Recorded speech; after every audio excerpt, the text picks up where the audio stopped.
And then, yeah, so starting out again, Steve, by the way, I love the picture on the back with you holding a microphone, which is just, and then, I love that you're an introvert and all those different things. So we're super excited to hear a little bit about it. So without further ado, and I also want to thank Tom Costello, because Tom's the one, Tom's on pretty regularly. He's the one who introduced me to Steve and made this all possible. So thanks, Mr. Costello. And again, Stephen, Steve's awesome. What's that, Tom? I said, it's my pleasure. Stephen is a good friend and an awesome agent and a fantastic guy. Super excited to have him on. Nice. Okay. So, Stephen, you can unmute yourself. Good to have you. Welcome to the call. And tell us just to start off, just how all this got started. You've been in real estate a long time. You're in, tell us like your background, getting into real estate, all of that, like a good story to get us all started. So. Sure. Well, if everyone got the email, but you didn't read it, let me just remind everyone, I am absolutely the worst person to be a real estate agent. The worst, but I'm not built for real estate. I'm an introvert. I don't do social things. I don't work nights or weekends. I'm not online, and I'm a bit lazy and antisocial. So right there, basically I had everything going for me when I got in the business in 2005. And since you're all on mute, you can't even hear the chuckles. Hopefully you were chuckling. It's funny, but it's true. And so I got my license. I'm from Southern California and born and raised there. So I got my license March 15th, 2005. And my third child was born 6 weeks later. So here I am. I've got 3 kids under 5. I'm in a commission-only business. And I'm learning very quickly, I am not cut out. This business is not for me. I don't do any of the things that people like to do or that people are good at to be successful in this business. And, but I had 3 kids to feed. So I had a very important reason. And I didn't want to go back to consulting, and I didn't want to go back to startups. I didn't want to do any of that stuff. And so someone said to me, I had a mentor, and he said, knock on heads, knock on doors, pick one. Now, this is when I'm living in Los Angeles, when I know people, and I'm still not knocking on heads. So I figured, well, let me try this knocking on doors thing. And that's what I did. And I started knocking on doors because I had to feed my family. And I didn't want to go do something else. Like this seemed like a good gig. Like my why in real estate was I wanted to be home and raise my family. I was tired of traveling. I was tired of working long days and then being up later at night to do email. I didn't want to do any of that anymore. I didn't want employees. I didn't want investments, capital investments, and I want to manage offices. Like I didn't want any of that. I just wanted to do me and then go be with my kids. And so that's how I got started in real estate. I'm sure just like everybody else. That's a similar story, I'm sure. So, and then what were you, did you say it? Did I miss it? What were you doing before real estate? Yeah, I mean, like I said, I'm from LA. I went to UCLA. Growing up, I helped run my dad's company, and I knew accounting. I knew how to run a business, and I went into consulting for a second-tier firm. Then I went to work for a reinsurance company, and then I went to work for Ernst & Young, and I worked on the NASDAQ stock market and the American Stock Exchange. They were my clients. And then in 2000, went and did a medical startup, and I was the chief technology officer, and we were out raising money from venture capital firms and private equity groups to roll up medical companies. And wow, that was definitely so I'd done a bunch of different stuff. And what was funny is when I was getting out of the corporate business world, I had a couple of friends in the business world who were like, what are you doing in residential, man? You're a business guy. You should be in commercial. And I was just going to say, all your background was numbers, and a lot of people with that kind of number background do tend to lean towards, because in commercial, it's very little emotion as there is in residential, and a lot of numbers and, hey, if the numbers work, I'll buy it, that kind of thing. So. This was my experience of being in Southern California. Is there anyone from Southern California on the call, or where's everyone? Yeah. You can put in the chat where you're from, just so I get a sense of where people are at. Yeah, there's Palmdale, Caitlin's Southern from California. Palmdale. That's, yeah. And then Yep. I think we have some other. Tennessee. I was just in Memphis yesterday. Yeah. All right. That's not East Tennessee. That was West Tennessee. Yeah, Betty Fernandez is in kind of the Central Coast area, like Camarillo in that area. Right. So that's not too far. That's not too far yet. Yeah.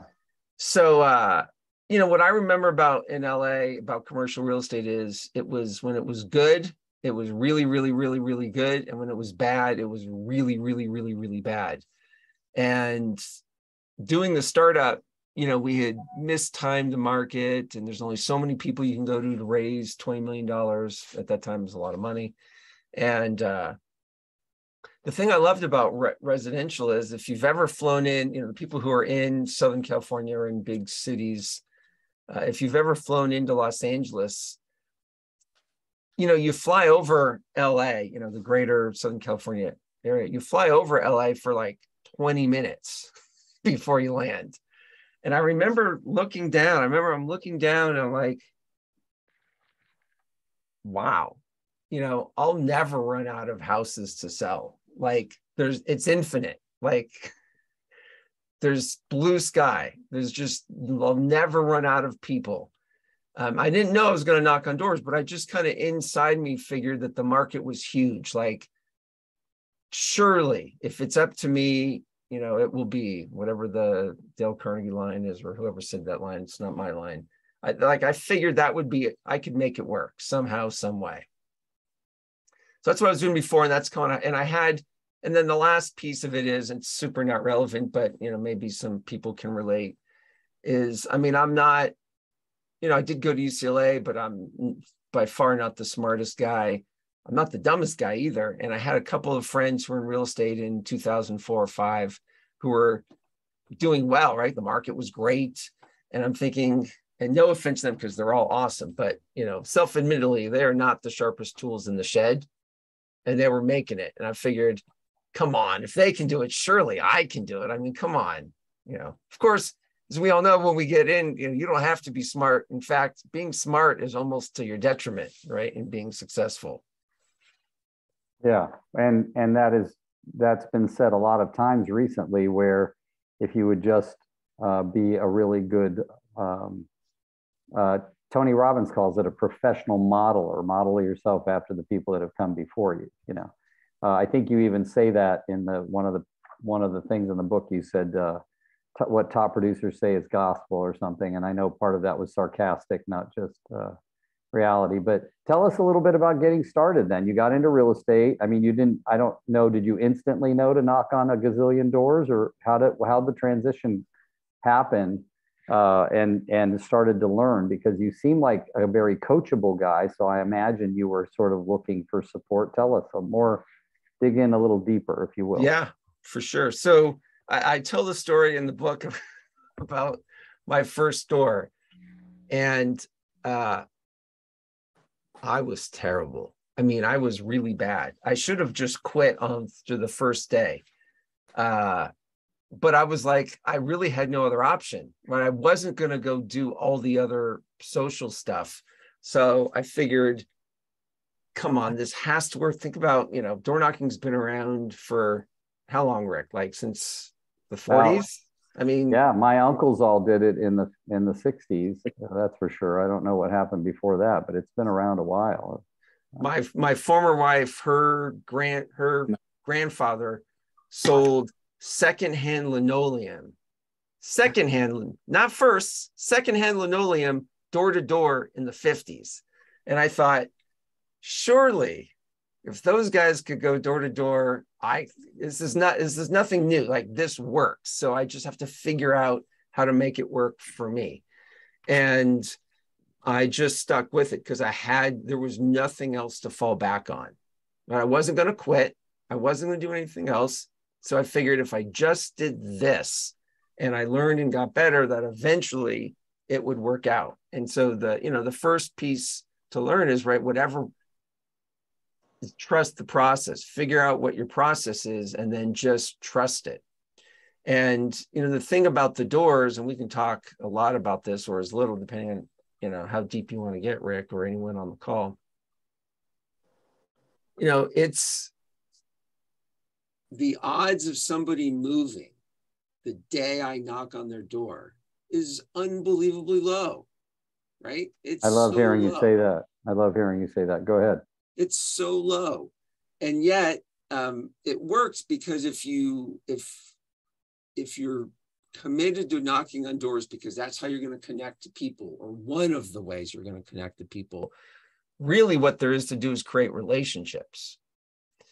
And what I found is that I could create relationships at the doors better than I could any other way. But the best part about that was I did it on my own time frame, right? I knocked on doors 11 to 2, and that was it. That's all I had to do every day. I didn't have to call my sphere. I didn't have to go out to dinner and take people out to coffee. No, I showed up at their door 2 or 3 or sometimes 4 times a year in person and connected with them and talked about their favorite topic themselves. And every now and then they'd ask me questions about the real estate market. And that's how I built my business, right? Just one door at a time. But it was, look, every year, do I run across someone who's moving in that moment? Of course. And there are ways to increase your access to finding people who need to move right now. But I decided to work a geographic farm. And so I was going to work that farm and just get to know people and then build relationships. Because again, coming from a professional background, I know how to be a consultant. I know how to be an advisor. And so I figured if I just talk to enough people will trust me as their real estate agent. And then the other side benefit. So just curious, how many people are either knocking on doors or thinking of knocking on doors? I swear to God. You put it in the chat. So a few of you. So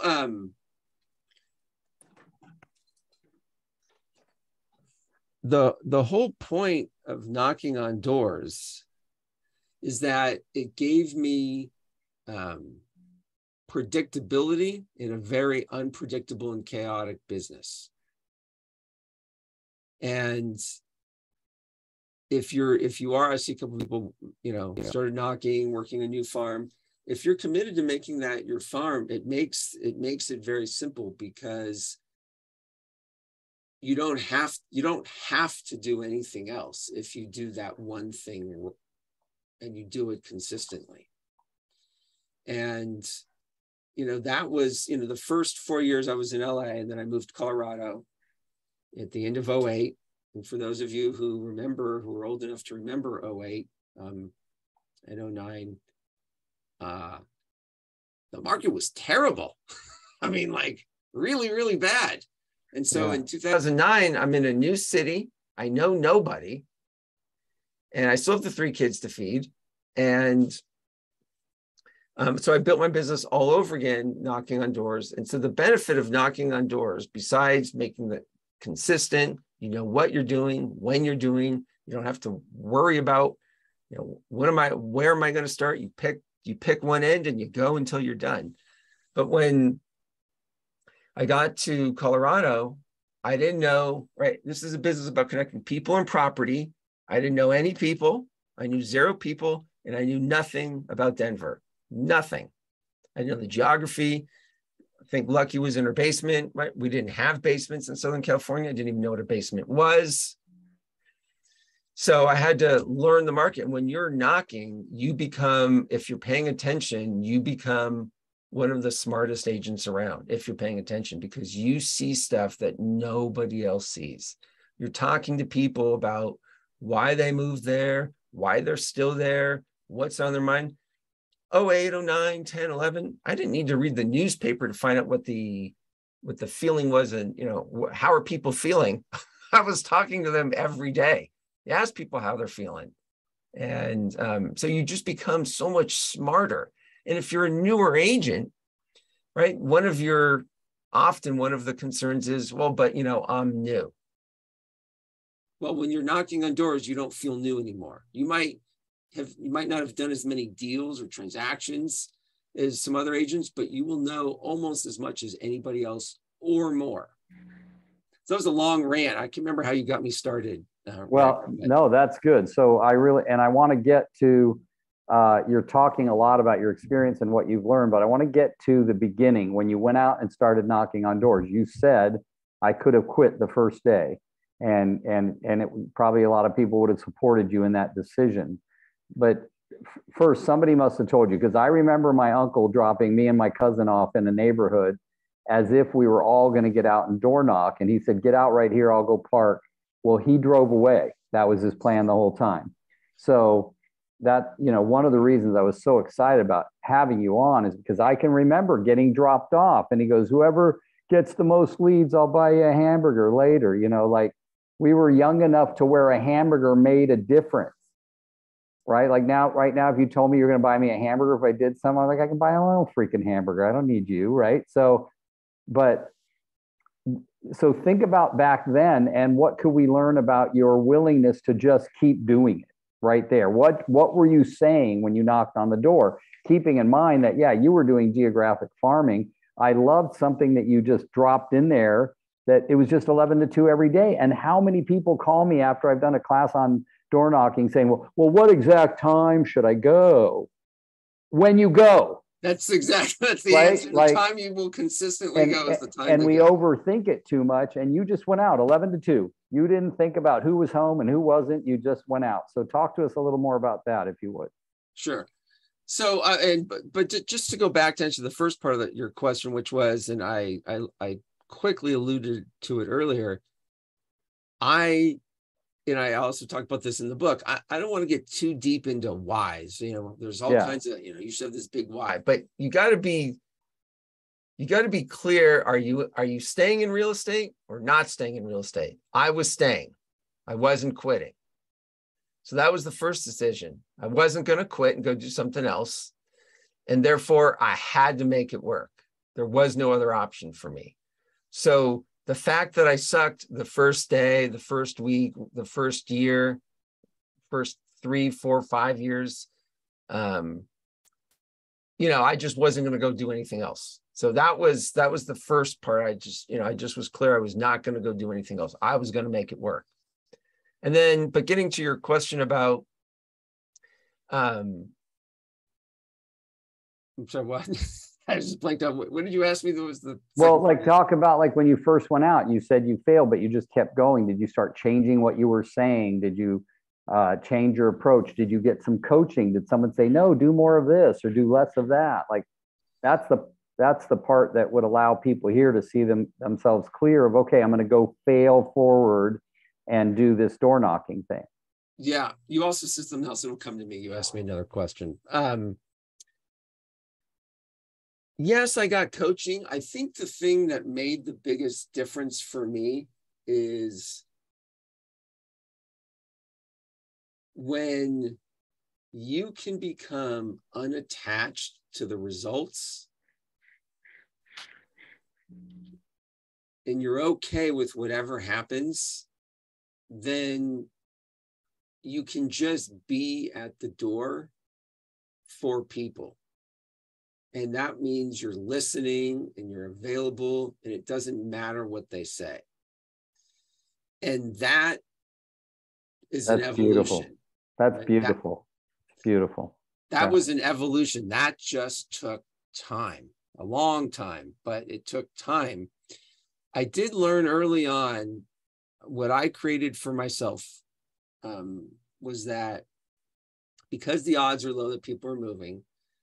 Here's the other thing that's true.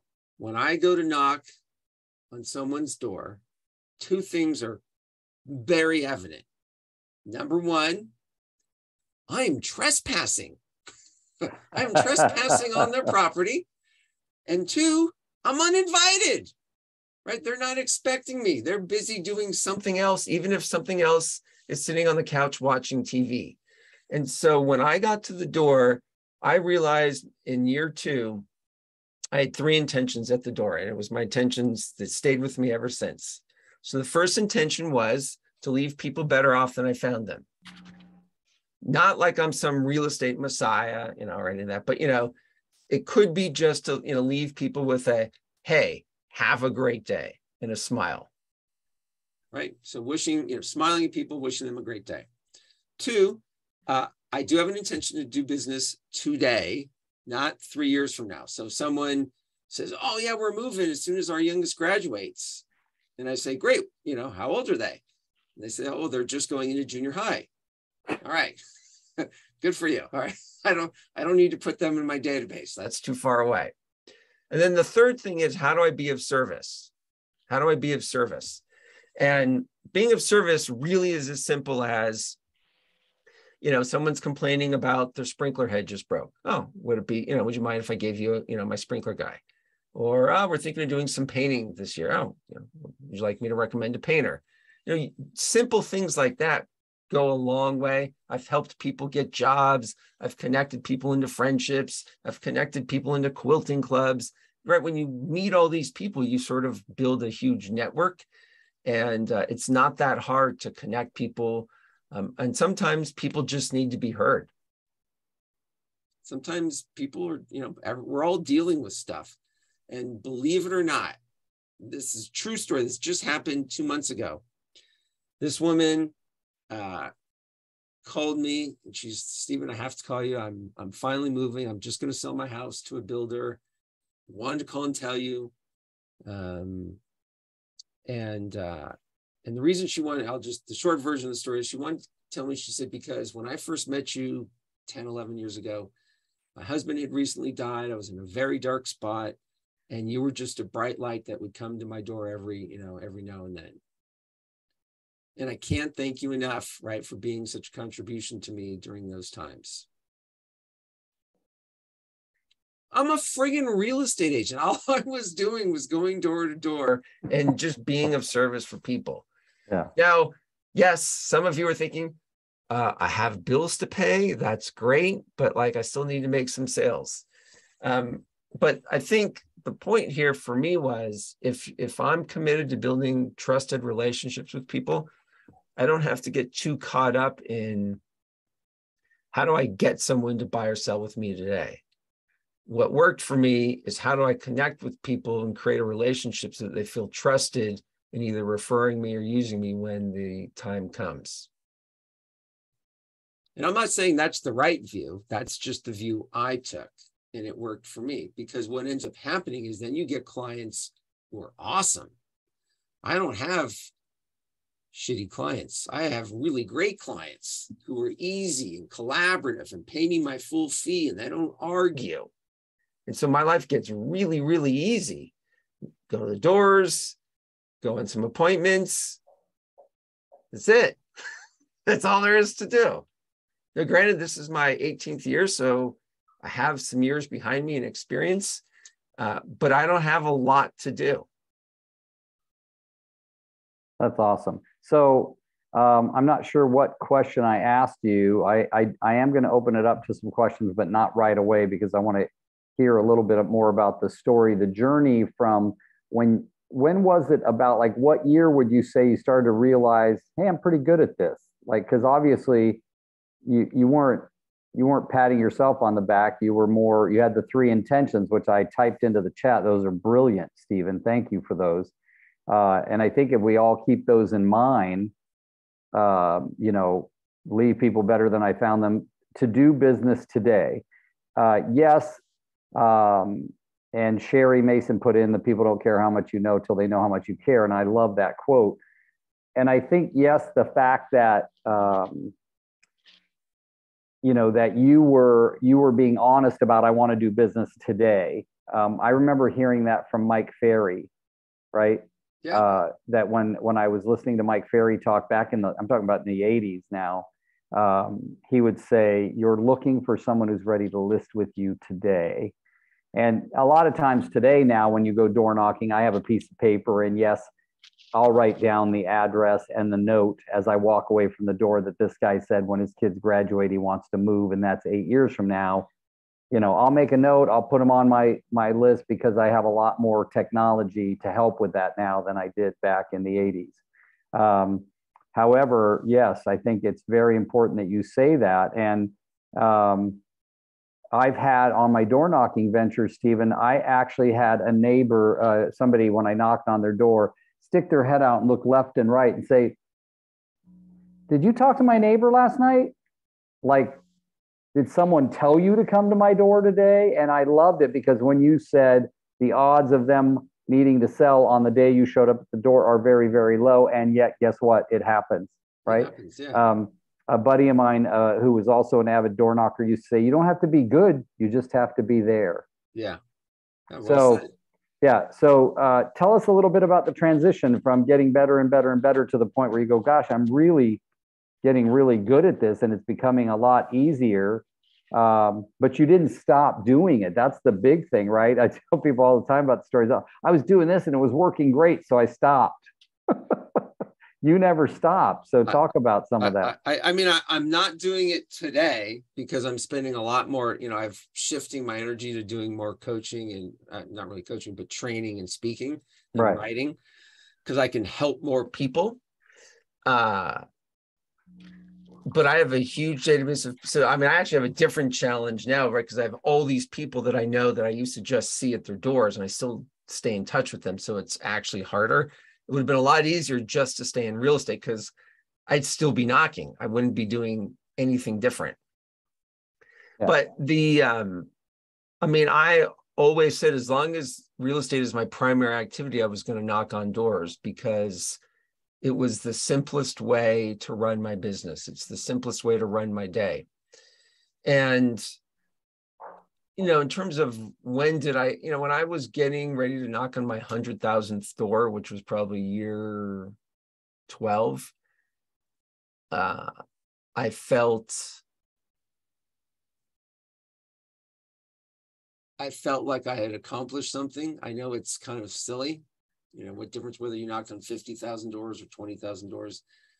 But what I found for me was, when I would do any type of training classes or do any type of speaking events, the more seasoned agents or the agents who were doing, 50 million or 100 million or a couple hundred transactions, they wanted to hear from me.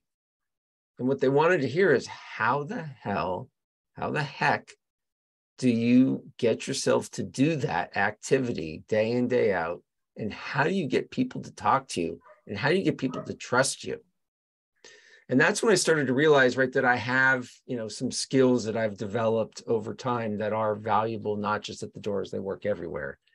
So I would say, like most human beings, right, I'm just as flawed and critical and doubtful and imposter syndrome and all the stuff that most of us all deal with. Mm-hmm. So I've always dealt with it just like everything else. And so I never felt like I arrived, if that makes any sense. Makes a lot of sense.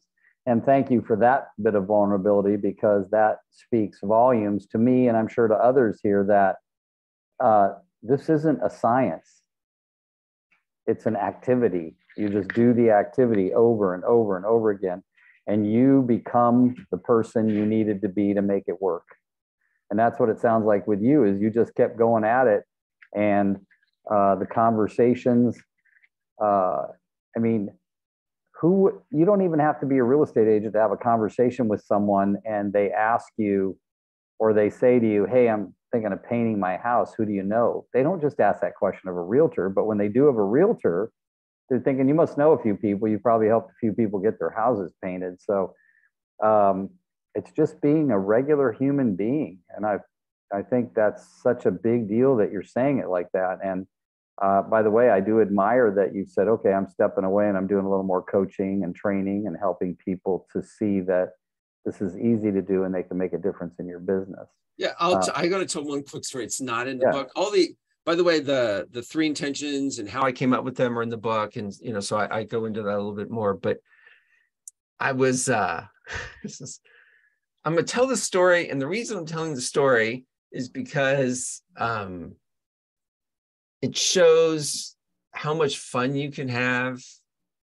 It shows that, right, the universe, life gives you all sorts of great surprises, and you can find joy pretty much in anything. So one day, this was like in 2015, I was still married to my wife. I'm remarried now, but to my first wife. And I remember knocking on this door, and I'd met her once before. So it's like February. It was kind of a warmer February day here in Colorado. And Thelma, she's like, 4 feet tall, thick Puerto Rican accent, but with a New York accent. And I said, "Hi, Thelma, remember, it's me, Steven." And she's like, "Yes, come in." She was not inviting me. She was not asking me. She was commanding me to come into her house. And I don't normally ever go in the house. I mean, someone's got to be like moving today, like for a lot of reasons, I just don't go in the house. Not just safety. It's just, it messes my flow. But like, there was something different. So I said, okay. And I remember, and this is in the time of my life, I was, I'd been in Toastmasters for many years, and I knew kind of that I'm like, something beyond just selling real estate. I don't quite know what it is yet. And I remember we're sitting there, and she was like a medium. Like, she was telling me stuff about my life that, I never said. And then finally she goes, she's like, she just waves her hand at, she's like, "This real estate stuff." She says, "I see you on a stage in front of hundreds of people helping them." I didn't say a word. This is the little Puerto Rican. Said this.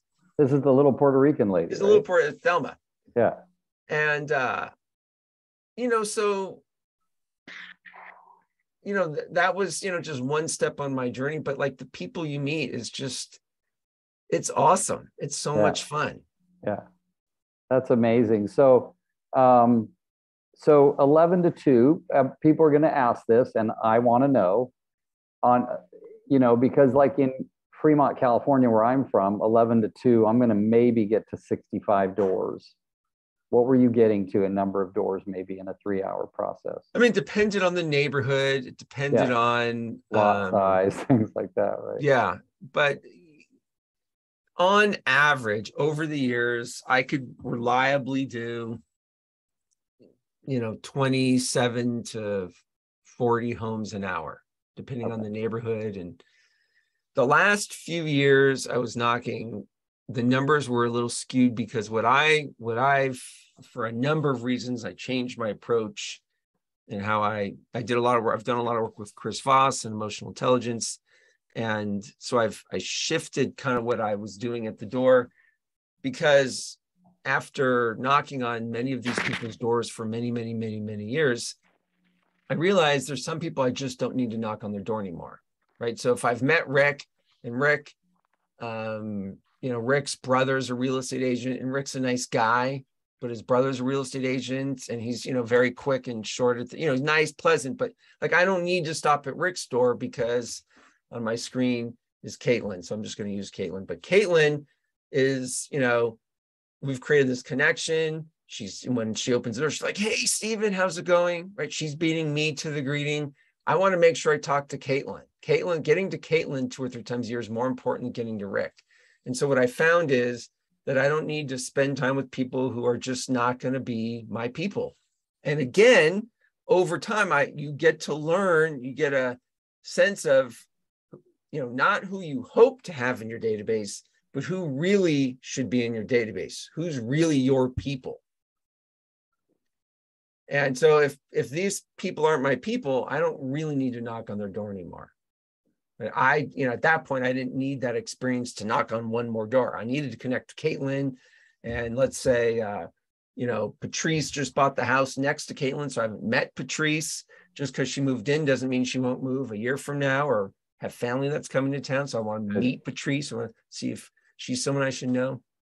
So, right, it evolves over time. So the people in the chat who are working a farm, in the beginning, you just want to meet everyone a couple times. And then you'll start to figure out, well, I don't need to talk to Rick anymore, or Tom, or whoever. Nice. I really like that last bit of advice, because I used to say, Stephen, when I talked about it, I'd say you're looking for Gladys Kravitz from the TV show Bewitched. She was the nosy neighbor that knew everything about everybody. And Gladys would always keep you the longest at the front door when you got one. But I said she was always worth it. I'd always bring Gladys gifts when I came back, because she was always telling me who was getting a divorce, who was who was moving, who had a fight in the neighborhood, who didn't like who. And yeah, I definitely, and that you just taught me another lesson, you know, about skipping the doors that you already know, that, you know, they're never going to refer you any business or do business with you, but they like seeing you because they just like talking to people, right? So yeah. Sometimes they're just polite, like, you know, they're just polite, but yeah. they're never calling. Yeah. They're just never calling. Yeah. Good. And then and then did you sort of just grow your farm, meaning you started maybe doing 200 or 300 homes, ended up doing thousands? Is that what you did, or geographically, or did you just... I mean, I won't speak to what I did in California because that was so long ago. And right. you know, I had a big geographic firm there, but when I got to Colorado, the market was terrible and I didn't know the market. So I basically started in, if you don't know Colorado, this won't make any sense, but, you know, I started in Douglas County in Parker. I moved across to Castle Rock, north into Castle Pines and Highlands Ranch, and then went all the way through Centennial and Denver, all the way up to downtown. So the geographic areas I had knocked were massive. It was massive. And basically I was just going, this is, you know, in 09, 10, 11, a lot of foreclosures. I befriended some REO agents and I'd say, you know, hey, Lorena, you know, I know you've got a bunch of stuff coming, what's hot, what's a great property have? And she'll say, oh, I've got one in Inglewood that's, blah, blah, blah, blah, blah. All right, well, where's that buyer going to come from? Then I'd go knock a neighborhood or around that house and try and find a buyer. So that took me everywhere, which was great because I got to know, I mean, my current wife is a native. I know, and she's pretty good geographically. We were driving to a graduation party the other day and she's like, God, if you dropped me here, I would have no idea. Without GPS, I don't know where I am. I'm like, I think I've been here before. In fact, as we're driving, like, I've shown a house right over here. Like, because I picked up clients from everywhere. Right in the beginning, when when the market was bad, so I've learned a lot. Yeah. And then over time, I just worked some geographic neighborhoods, and there were about 6,000 or 7,000 homes in those total geographic neighborhoods, all combined. They weren't all next to each other. They're in a couple different spots. And then, I would knock on anywhere from 4,500 to 5,000 of those every year, a couple times, because, some neighborhood, the house is for sale, or you've met them, it's a renter. It's always a terrible renter, the house is run down, again, not my client. So, there was plenty of homes I've skipped, but there was probably for many years, 4,000 to 5,000 homes I consistently knocked on, 2 or 3 times a year. I didn't mail to everyone. I only mailed to the people who I connected with. So I didn't have to invest a lot of money in people I didn't know. Now, I'm not saying you shouldn't do that. If you have the money and you want to do that, great. For me, that didn't make sense. I wasn't willing to spend money on people I didn't know. And also remember, I'm antisocial. So I don't want to do any of the other stuff. I don't want to do the neighborhood garage sales. I don't want to go to the school. I don't want to volunteer. I'm not going to go show up and do any of that stuff. There's plenty of people who love to do that stuff. When you combine it with door knocking, it's great, right? It's like a superpower. That's just not me. I just don't want to do that. Yep. Thank you. I didn't know if you were going to continue from that point, but yeah, definitely. No, I could, but I do want to bring 10:45. I want to make sure people can ask questions and whatever else you want to address. But I do want to bring up something though, and that was that you door knocked looking for buyers for a home. And I remember being taught that if you had a small single family home, maybe you knocked on condos or townhomes to see if they wanted to move up to that or something like that. Talk a little bit about that, and then I will spend the last few minutes asking for questions. So, how did you go about looking for a buyer because it's an art what you're doing. I definitely had an uncle who pushed me to do that a lot, because he had success doing that in the late 60s, early 70s. And I did find success in it, finding those renters that were ready to buy, things like that, or a homeowner in a condo or a townhome that needed to move up to a smaller single family home or something. So go ahead, elaborate a little bit on that. I mean, I have many stories. The two best stories I have is I had this listing and I'm like, where's this buyer going to come from? I'm like, oh, it might come from this neighborhood over here. And, these are the reasons why. I knocked in that neighborhood, was inviting people to the open house. I know I don't do a lot of open house, but in this case, I was going to do this one and use this listing as leverage. And I met this guy, comes to the door. He's on the phone. So he can't really talk, but I give him the open house flyer. He and his wife come in the open house. This was like 2011. And he's a business guy, sales guy. He couldn't believe I was selling my own listing. I was actually working. And he became a client, bought and sold property. I sold his son a house. I sold his parents' house. I sold his other son a house. His son has referred me to multiple people, right? One door, it's like 11 transactions. And they're great clients, right? I stay in touch with them. We go to baseball games. And then the other one in like, when the market was bad, like maybe 2010. It was one of these REOs, this great, terrible house, great piece of property. Who would buy this? Maybe someone from this neighborhood would be moving up for more space. So I go, I meet these people. Long story short, they actually go to put an offer on this house and they decide it's just too much work. But I've now have them now as a buyer client. They ended up buying this $2 million listing that was off market. This was like in 2011, or I don't remember. It was a long time ago. And, $2 million was a lot of money still back then. And so it was like, $2 million buyer I picked up at the doors by just paying attention. And, I am not a hard sale. I'm not trying to force anything. It was a natural connection. All right, where would this buyer come from? And they sensed that, right? So they knew I wasn't trying to sell them anything, and that I would help them. That's awesome. I do have a curiosity question. When you knock on a door looking for a listing versus knocking on a door when you're looking for a buyer, can you talk a little bit about the difference of the approach, or do you pretty much start the same way? It's always the same way. I mean, it's hard to ask someone. I mean, I don't ask someone if they're thinking of selling their house. I've found if you want to find someone who's thinking of selling their house, have a real buyer need. Yeah. So if I knock on your house, Rick, and I say, hey, hi, I'm Steven. I'm a local realtor. Probably not thinking of selling. Probably don't care much about what's happening in the real estate market. And you're probably wondering why I'm here today. And the reason is I have a buyer who's looking to buy a house in the neighborhood. I was wondering, who do you know in the neighborhood who might be open to selling their house to this buyer? Wow. I found myself leaning in as you said that myself, and I'm a realtor. So very, very nice. Yeah.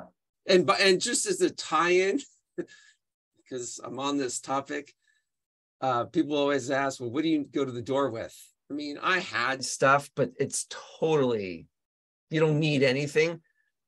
In this case, I remember going to the door. I had a real buyer need. And I get to the door, it's like fifth door in.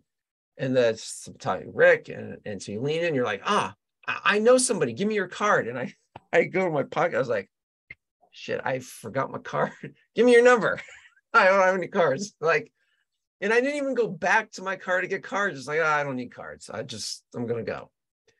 And the point there is, right, when you're clear what you're doing, who you are, how you run your business, you don't need anything. You just need you.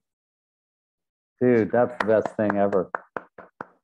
All right. That was great. So we got 12 minutes, really about 11, because I've got to get onto another Zoom. But anybody got some questions? And I'd rather hear the questions than see them in the chat. So if you want to unmute and ask a question of Steven, if you do want to put it in the chat, that's fine. I just prefer to hear your voices. I did just Caitlin? want to say thank you. It was great. I got a lot of notes and learned a lot. So thanks. You're welcome. Yeah, you have a Caitlin. lot of doors in Palmdale to knock on. Oh yeah. Oh yeah. I will be applying this definitely. Good, good. Good. Hey, And Steve, I got a question. Go ahead, Tom. Forgive me, I didn't mean to interrupt somebody. Steve, love you, buddy. This has been so good. There's so much that I knew about your story, but didn't know.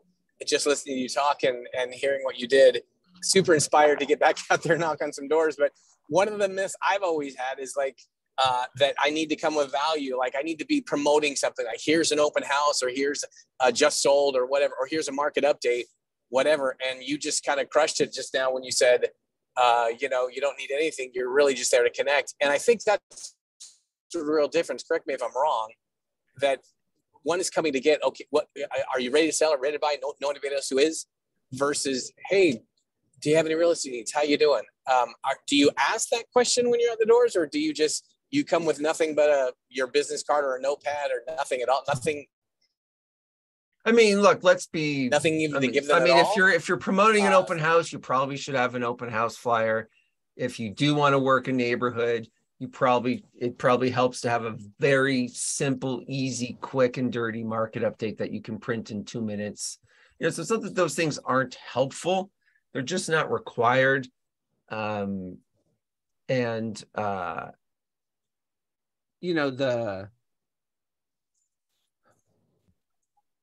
I'm talking to people, I'm just listening for what's happening. And if it's someone I don't meet, the way I find out if they're moving or not is, so if I knock on Rick's door or I knock on your door, Tom, and I say, I do same intro I did with Rick earlier.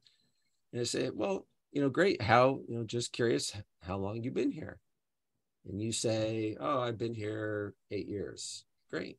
So 8 years. Cool. Hey, where'd you move from? Oh, I moved from La Jolla. Oh, awesome. La Jolla. How'd you pick Santa Monica? Well, great. So sounds like things are awesome here. You're probably never moving. You'll probably be here at least another, 22 years, make it an even 30. And then they say so I always pick a long time frame, and people usually say one of two things. Yep, never moving. Great. Or hell no, I'm not staying here. I got 3 more years till my wife retires or my husband retires or until, whatever. And then you don't have to ask them, when do you plan on moving? They tell you. It's even better. I love it. That's so, it's frighteningly simple. And on the first page of the first chapter, there's a little quote in that writing on the side. What do they call that kind of writing? Italic. It says, what's missing most of the time for us is right action applied consistently over time. I love that. So, Betty, did you have a question? Yeah. Jump in. Stephen, it's a pleasure to have you on the call today. And as soon as I saw Rick put the email out, I bought your book. And thanks. I've been a coach. I was coaching with Steve Scholl for many years.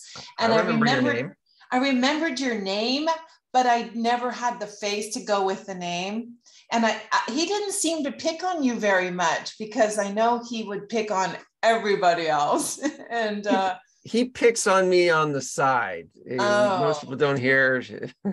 Okay. And then I'm also going to a Ninja Selling installation in September, and I'm really excited to do that. I read his book, and so with the two thoughts combined, I think is a phenomenal approach to real estate. And one more thing, I like people, but I love being alone as well. So I have like a good balance. I was an appraiser before being in real estate, and I'm so happy to hear from you that you don't have to be on social media and have the parties and all these things that I don't do, that I think don't do very well. I'm not real into being on social media and trying to capture everybody on Facebook ads and all of that stuff. And it's just great. And one more thing, I did move to Santa Barbara right around 2010, and I didn't know anyone there. And I started door knocking, and the agents there, I was in the Coldwell Banker in Montecito, and the agents there didn't door knock. And when they found out I got a $2.5 million listing from door knocking, some of them actually started door knocking. So yeah, door knocking, I have to go back to it because I'm actually really good at it. I connect very well with people, and I've had a lot of success. So thank you for pushing us to go outside of our comfort zone. You're welcome. It's great to hear your voice, and thanks for that. And you know, I know Larry. Larry's here in Colorado. Larry read my book, wrote a very nice testimonial. Yes. I'm having lunch with Larry later this month, or might get pushed to early September. And I used to, you know, Larry will never, you know, Ninja Selling does not talk about knocking on doors, but what I did at the doors, as Larry would say, is very ninja-like. Mm-hmm. You know, you stay in flow with the right people, you know, the people who are your people. Yeah. So Ninja Selling is by Larry Kendall. Yes. Yeah. Yeah. And Larry's obviously famous in the real estate industry to a lot of us who've been around a long time. So Yeah. Thank you. Yeah. Larry Kendall, Ninja Selling. So yeah. Okay. We've got time for maybe one more question. Lorena, go ahead. I just want to say thank you, Steve, because my personality is very similar like yours. I automatically went, it was like, oh, I'm listening, because you simplified it, and you made me feel like, okay, I can just go and be myself. I'm not a pushy agent as well, and I attract awesome people too. My lenders are always saying, you have the nicest clients, because I'm not pushy, and I get that kind of people that like that treatment. So I thank you so much, because you simplified it. We were going to have Aromas Day in my town, and I'm going to be going out and giving out flyers. So I was going to use that approach to get me into it. And so thank you. It was the perfect thing for me right now. So thank you for that. Awesome. Great. You're welcome. All right. Any other questions before we let Steve go back to his day, because it's almost lunchtime in Colorado? So, Stephen, I cannot thank you enough. This has been so good for my soul. It's been educational to me. At 42 years plus in the business, I'm always open to learning, and what you've taught me is so simple to execute, and I appreciate it more than words can say. I'm sure our paths are going to cross more and more. Guys, thank you all for jumping on. I'm sure everybody's going to be anxious to receive the recording of this and share it with friends. And Stephen, I'm sure you're going to get lots of communication going forward. I imagine they can go to doorsopenwhenyouKnock.com. They can and reach out to you that way if they want, right? Please. Okay, yep. cool. That's the easiest way to get a hold of me. If you just want to get a copy of the book, just go to Amazon. It's on Amazon, Kindle, or the audio should be up within the next several weeks. And are you speaking the audio? Yeah, I recorded the audio myself. Nice. Yeah. And is there any side stuff, or is it just the book? Do you talk other things besides the actual chapters, or? I mean, there's a little bit in there. I did a little riffing. I have one of my friends is a videographer, and he did it for me. I'm like, all right. So he was like, all right, you got to keep it to Audible standards, but he's like, if you want to, you know, riff a little, we can do that. So yeah, that's good. All right. Well, great to have you. You're a wonderful human being, and we very much appreciate you joining us today. I tell everybody there's no recruiting and no selling on this call except the guest speakers. They get to sell. So please, everybody, push Stephen's book. And if you need him to come and speak at an event, I'm sure he'd be happy to do that for you. Yeah, please. Yes. Thank you, Rick. Thank you, everyone, for being here. Nice to meet pleasure. all of you. Hope to see you again sometime soon. Okay, guys, 2 weeks from today, third Friday, we'll be back. See you then. Thank you. Bye.